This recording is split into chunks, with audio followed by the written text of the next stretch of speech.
Janshakti news, जनतेसाठी जनतेसोबत।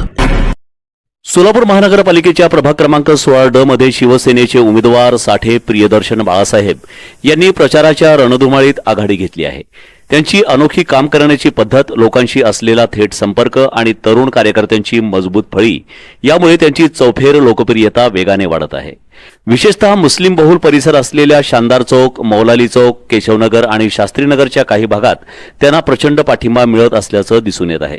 माजी मुख्यमंत्री तथा उपमुख्यमंत्री नामदार एकनाथ शिंदे यांच्या विशेष निधीतून करोडो रुपयांचा निधी आणून प्रियदर्शन साठे यांनी प्रभागात अनेक विकास कामे पूर्ण केली आहेत।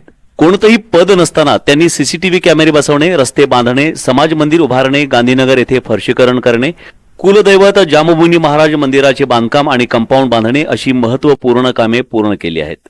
याशिवाय कॅम्प हायस्कूल परिसरात वॉकिंग ट्रॅक आणि योगासाठी स्वच्छ आणि प्रशस्त जागा उपलब्ध करणे, ओपन जिम साहित्य बसवणे, पोस्टल कॉलनीमध्ये ड्रेनेज लाईन टाकणे, वाचनालय बांधणे आणि यलगुलवार हायस्कूल शेजारी खेळण्यासाठी प्रशस्त मैदान तयार करणे अशा विविध विकास कामांमुळे प्रभागातील नागरिकांमध्ये त्यांच्याबद्दल विश्वास निर्माण झाला आहे।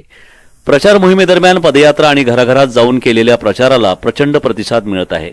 लोकांच्या समस्या ऐकून घेणे आणि त्या सोडवण्यासाठी प्रयत्न करणे हीच माझी शैली आहे, असे प्रियदर्शन साठे यांनी सांगितले। त्यांच्या या प्रयत्नांमुळे प्रभाग क्रमांक 16 मध्ये ते आघाडीवर असल्याचं स्पष्ट चित्र दिसत आहे।